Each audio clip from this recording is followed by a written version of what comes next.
역덕캣. 안녕하십니까, 역덕고양입니다.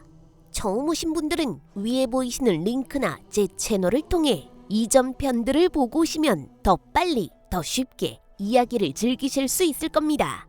자, 그럼 서로는 생략하고 바로 시작해볼까요?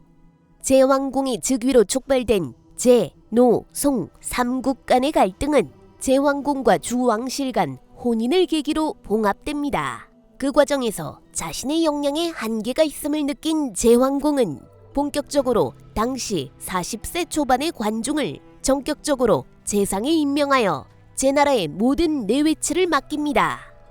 관중은 즉각적인 제나라 개혁에 돌입했습니다. 그 개혁의 내용을 살펴볼 때마다 저 역덕고양이는 그 선진적인 식견에 놀라곤 합니다. 그 효과가 얼마나 드라마틱했는지 관중이 본격적으로 제나라 국사를 맡은 기원전 684년부터 제왕공이 송나라 정나라의 내분에 개입하여 이를 진정시키고 패자로서 두각을 나타낸 680년까지 불과 4년에서 5년밖에 시간이 걸리지 않았습니다. 불과 4년에서 5년 사이에 제나라와 국력면에서 엇비슷한 힘을 자랑하던 인근의 송, 위, 노, 정나라의 국력이 갑자기 약화되었을 리는 없으니 제나라의 국력이 그만큼 급격하게 성장했다는 것을 의미합니다. 오늘은 그 비결이 무엇이었는지에 집중하여 내용을 이어나가겠습니다. 제나라는 주나라의 개국공신 강태공이 산동 지역의 현지 세력을 정복하고 세워진 나라였습니다. 따라서 건국 초기부터 강태공과 함께 주나라에서 들어온 지배층과 피정복민인 현지 세력 간의 조화가 중요했습니다. 문제는 당시 생산활동의 중심인 농업인구가 대부분 현지 세력에 의해 이루어지고 있어 강태공 세력이 제나라 내에서 생산활동을 견인할 힘이 부족했다는 점이었지요. 따라서 강태공은 농업 외 상업과 수산업을 장려하여 인구면에서 소수인 지배층의 경제적 기반을 확보했습니다. 그렇기 때문에 제나라는 전통적으로 다른 제후국에 비해 시장이 좀 더 발달해 있었고 어업 역시 발달해 있었습니다. 어업의 발달은 자연히 수산물을 가공하고 맛을 살리기 위한 염전업, 즉 소금의 생산도 강화시켰습니다. 관중이 젊은 시절 포수가와 장사를 했다라는 사실 자체가 이러한 제나라의 전통을 확인시켜줍니다. 관중의 제나라 개혁 첫 번째는 바로 이러한 제나라의 전통을 강점으로 확실하게 부각시키는 것이었습니다. 사마천의 사기의 기록이 사실이라면 강태공은 기원전 680년에 이미 분업의 효율성을 정확히 이해하고 있었던 것 같습니다. 그에 따르면 전사들인 사, 농민들인 농, 장인들인 공, 상인들인 상의 4개 직업군이 여기저기 섞여 살고 있었습니다. 그래서 각 지역의 상인, 공인들은 제후나 귀족에게 소속된 노예나 고용된 사람들을 제외하면 전문적인 직업을 가진 사람들이라기보다는 손재주가 있는 농민, 수완이 좋은 농민인 경우가 많았습니다. 관중은 이들 산농공상의 4개 직업군을 같은 지역에 모여 살도록 행정제도를 개편했습니다. 그는 전체 인구의 90%를 차지하는 농민들의 수에 맞추어 제나라 전국을 21개 향으로 나누었습니다. 그리고 전사계급인 사를 15개 향에서만 모여 살도록 하면서 그 직업을 대대손손 세습하도록 했습니다. 6개 향은 15개 향 각각에 배속되어 15개 향의 전사들이 전쟁에 나설 때 보급물자를 대도록 했습니다. 이러한 정책으로 상인마을, 공인마을에 모여 사는 전문 상공인들의 수완과 제작 능력은 날이 갈수록 개선되어 갔을 것이며 이는 점진적으로 제나라에서 제작 유통되는 물품들의 질을 높여갔을 것입니다. 두 번째 개혁은 세제의 개편입니다. 관중 당시의 세제는 기본적으로 제나라의 정전제에 기반하고 있었습니다. 즉 농민들은 생산물의 9분의 1을 세금으로 바쳐야 했습니다. 그러나 관중은 이렇게 국가가 농민에게 세금을 직접 징수받는 직접세 제도를 폐지하고 간접세를 통해 세금을 확보했습니다. 관중의 세금은 무세를 기본으로 한다는 말의 뜻이 이것입니다. 관중은 농민들이 자신들이 먹을 만큼만 경작해서는 살아갈 수 없다는 것을 자신의 젊은 시절 체험을 통해 알고 있었던 것 같습니다. 즉, 농민들은 자신들이 먹을 만큼의 양식을 확보하면 나머지 잉여 농산물을 팔아 옷, 농기구, 가구, 가축, 그 외 많은 생필품들을 확보해야 한다는 것을 이해하고 있었죠. 그래서 그는 사람들이 시장에서 물건을 사고 팔 때 그중 일부를 거래세로 받는 정책을 시행했습니다. 우리가 마트에서 물건을 사면 부가가치세라는 것이 물건값에 포함되어 있는데 관중이 시행한 거래세의 개념이 바로 이것입니다. 이 정책은 제나라 농민들의 부를 증대시켰고 그로 인해 그들의 소비도 증대시켜 결국 제나라의 국고 확대를 불러왔습니다. 관중의 제자 혹은 그의 후손들이 썼다고 알려진 관자라는 책에 부민부국이라는 말이 있습니다. 즉, 백성이 부유해야 나라가 부유해진다는 뜻인데 그 의미는 바로 이러한 관중의 실제 정책의 효과를 기술한 내용으로 이해됩니다.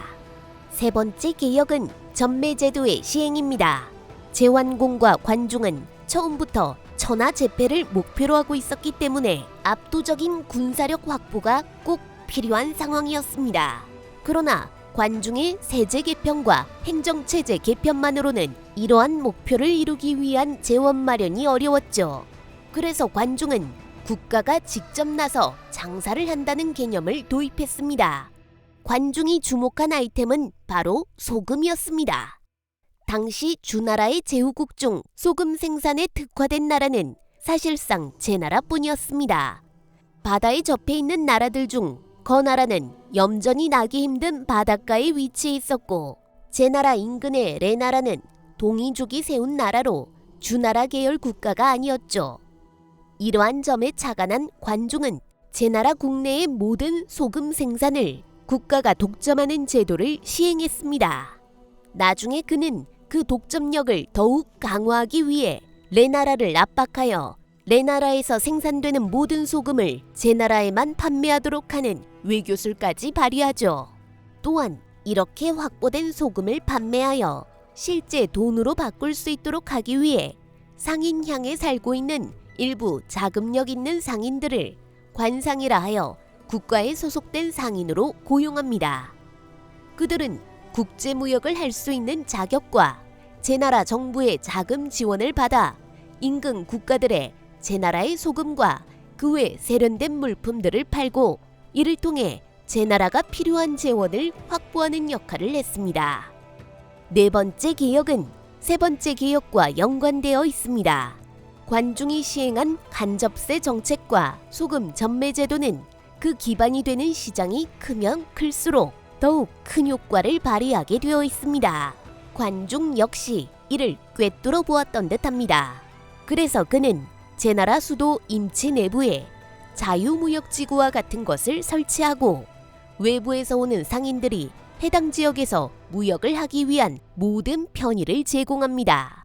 가장 특징적인 것들을 나열해보면 첫째, 사창가와 주점가를 두어 상인들이 서로를 접대할 수 있는 환경을 조성하였으며 둘째, 임치로 들어오는 모든 도로에 30리마다 역관을 설치하여 전국 상인들이 임치로 접근하기 쉽게 만들었으며 셋째, 몰고 들어오는 수레의 수에 맞추어 각 상인들의 숙박 음식값 등을 지원하는 제도를 시행하는 등입니다. 이렇게 되자 임치는 당시 중국 전체에서 가장 장사하기 좋은 도시로 소문이 나게 되었고 그에 따라 수없이 많은 상인들이 구름처럼 몰려들게 되면서 시간이 갈수록 제나라의 재원을 더욱 풍요롭게 만들어 주었습니다. 한마디로 임치는 돈과 사람이 넘치는 곳이 된 것이죠. 전국시대 말엽에 임치성 인구가 7만 호였다고 하는데 당시 1호를 8인에서 10인으로 이루어진 가구라고 가정한다고 해도 임치의 인구는 거의 50만에서 70만 명 사이였을 것으로 보입니다. 관중의 자유시장 조성 정책의 결과라고 볼 수 있는 대목입니다. 다섯 번째 개혁은 군사제도의 개편입니다. 그 당시까지 전투는 대부분 전차를 운용하는 귀족들이 주인공이었기 때문에 전차를 따르는 보병들은 대체로 경시되는 성향이 있었습니다. 그러나 관중은 부민부국이라는 모토에서도 알 수 있듯이 백성들이 결국 국가의 힘이라는 철학을 가지고 있었습니다. 이것은 전투를 바라보는 시각에도 그대로 투영되었습니다. 그래서 관중은 모든 백성들에게 직접세를 폐지시킨 대신 그들이 노동으로 국가에 봉사하게 하는 제도를 시행했습니다. 그래서 5집을 단위로 궤라는 조직을 만들고 10궤를 모아 리라는 조직을 만들었으며 4개의 리를 모아 련이라는 조직을 만들고 10개의 련을 모아 향을 만들었습니다. 각 집은 한 명의 보병군을 제공해야 했습니다. 결국 1향은 2,000명의 보병군을 공급하도록 되어 있었습니다. 제나라의 21개 향 중 전문 직업인 공인과 상인으로 이루어진 6개 향을 제외한 15개 향이 군대를 배출한다고 보면 제나라는 이미 3만 명의 보병군을 이런 형태로 확보할 수 있었던 것이죠. 이렇게 확보된 3만 명의 상시 병력을 관중은 분기마다 모이게 하여 사냥을 통해 훈련시켰습니다. 이런 제도가 시행되자 제나라는 사실상 사시사철 기동이 가능한 상비군을 확보하는 효과를 얻게 되면서 군사적인 측면에서도 인근 제후국들을 압도하게 되었던 것입니다. 관중의 이러한 5가지 대개혁들은 매년 제나라의 국가 예산을 기하급수적으로 늘려주었을 것입니다. 이러한 바탕하에 제나라는 이후 진시황이 전국을 통일하는 시점까지도 모든 나라들 중 가장 물산이 풍부하고 문화적으로도 가장 윤택한 나라가 되어갔던 것입니다. 물산의 풍요는 자연히 지배계층의 사치와 향락으로 활용되었습니다. 유학의 영향을 많이 받은 중국의 역사서들은 지배층의 사치와 향락을 경계하는 측면이 있었습니다. 그러나 부민부국의 사상하에 백성이 잘 살면 나머지는 저절로 해결된다는 생각을 가지고 있던 관중의 시각은 달랐죠. 백성들은 가난한데 지배층만 사치와 향락에 빠져 사는 것이 나쁜 것이지, 백성들이 잘 살 만큼 부유해진 국가에서 지배층이 그 부를 이용하여 사치와 향락에 빠지는 것은 나쁘지 않다고 생각했습니다. 이러한 생각을 보여주는 몇 가지 일화들이 있습니다. 제왕공이 관중과 정치에 대해 논할 때 있었던 일입니다. 제왕공이 관중에게 나는 불행히도 사냥과 여자를 좋아한다. 장차 천하를 제패하고 국가를 경영하는데 해롭지 않겠는가? 라고 물었다고 합니다. 그때 관중이 단호하게 대답합니다. 해가 되지 않습니다. 어진 사람을 쓰지 않으면 천하를 제패하는데 해로우며, 어진 사람인 걸 알면서도 쓰지 않으면 천하를 제패하는데 해로우며, 어진 사람을 쓰되 신임하지 않으면 천하를 제패하는데 해로우며, 어진 사람을 신임하면서도 소인들을 참석시키면 천하를 제패하는데 해롭습니다라고 대답했다고 합니다. 또한 사마천의 사기에 따르면 관중은 제나라에서 제왕공보다도 더 부유한 삶을 살았다고 합니다. 그는 제후들이 할 수 있는 집안 장식들을 자신의 집에 하는 등 사치스럽게 부유하게 살았다고 하죠. 그러나 제나라 사람 그 누구도 그를 비난하거나 미워하지 않았다고 합니다. 그가 제나라 사람들을 잘 살게 해주었기 때문이죠. 관중이 시행한 이러한 정책들은 사실 서양에서는 근대에 이르러서나 시행될 수 있었던 매우 선진적인 정책이었습니다. 또한 그 시대 누구도 생각하지 못했던 백성 계급의 중요성을 강조한 정책 모토는 그의 사유 150년 후에 공자와 그의 학단에 지대한 영향을 주기도 했습니다. 제완공과 관중이 그 다음으로 중요하게 생각한 것은 각 분야의 전문가를 양성하고 그들을 전면에 배치하는 일이었습니다. 우선 외교 부문에 있어 당시 제나라에서 독보적인 능력을 가지고 있던 스뿡을 대사행으로 임명하여 모든 외교 업무를 일임시켰습니다. 당시의 경제부 장관 혹은 농업 지원 담당으로는 대부 영어를 대사전으로 임명하여 일임했습니다. 군사 업무는 왕자 성보를 대사마로 임명하여 맡겼죠. 또한 지금의 대법관에 해당하는 대사리에는 빈수무를 임명하고 언론기관이자 제후에 대한 견제기관인 대간에는 동과가를 임명했습니다. 재밌는 점은 지금까지 제왕공과 관중을 물심양면으로 돕고 있던 포수가는 관중의 내각에서 빠져 있다는 점입니다. 사마천은 이러한 포수가의 모양새를 관중이 정치에 나서자 포수가가 관중 밑으로 들어갔다고 표현하고 있습니다. 포수가야말로 진정한 대인배가 아닌지. 아무튼 관중의 대개혁 정책에 힘입어 제나라의 힘이 날로 강해지고 있을 때 송나라에서 사건이 발생했습니다. 제나라의 요청으로 노나라 원정에 참가했던 남궁 장만은 노나라 공자원에게 사로잡혔다가 노나라와 송나라의 극적인 화해로 다시 송나라로 돌아와 있었습니다. 당시 송나라 제후 송민공은 포로가 되어 돌아온 남궁 장만을 노나라 포로라고 하면서 자주 놀려댔다고 합니다. 처음에는 대수롭지 않게 여겼던 남궁 장만도 송민공이 여러 공적인 자리에서 자신에게 계속 모욕을 주자 점점 불만을 품기 시작합니다. 그러다가 어느 술자리에서 크게 취해 있던 중 또다시 송민공이 자신을 노나라 포로라고 놀려대자 홧김에 창으로 그를 죽이게 됩니다. 순간적인 분노로 송민공을 참살했으나 전쟁터에서 잔뼈가 굵은 남궁 장만은 그 뒷수습을 어떻게 해야 할지 잘 알고 있었습니다. 당시 송나라 제1의 권력가는 과거 송장공을 정나라에 옹립하여 제후로 만든 킹메이커 화독이었습니다. 남궁 장만은 우선 도성에서 난리가 났다는 소식을 듣고 군사를 이끌고 올라오고 있던 화독을 급습하여 그를 죽였습니다. 그리고는 송나라의 공족, 즉 왕족들을 모두 추방해버렸습니다. 그런 다음 그는 송민공의 사촌동생인 공자유를 꼭두각시 제후로 옹립했습니다. 당시 외방에는 송민공의 동생 공자어열이 박이라는 땅에 나가 있었습니다. 남궁 장만은 공자어열이 가장 위험한 경쟁자라 생각하고 자신의 아들 남궁우와 부하장수 맹획을 시켜 공자어열을 치게 했습니다. 한편 송나라 공족들이 추방되어 있던 소읍의 성주 숙대심은 추방된 공족들과 인근 조나라의 원군을 빌려 공자어열을 구원하기 위해 나섰고 마침내 박당에서 남궁우를 죽이고 공자어열을 살리는 데 성공합니다. 맹획은 가까스로 살아남아 인근 위나라로 도망갑니다.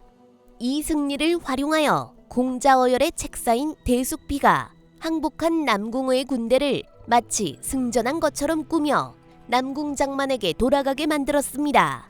대숙비의 계책에 속은 남궁 장만은 자신의 군대가 승리한 줄 알고 방심하고 있다가 숙대심과 송나라의 공족들의 야습을 받게 됩니다.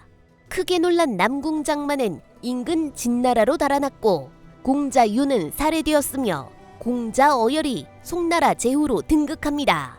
그가 바로 송왕공입니다.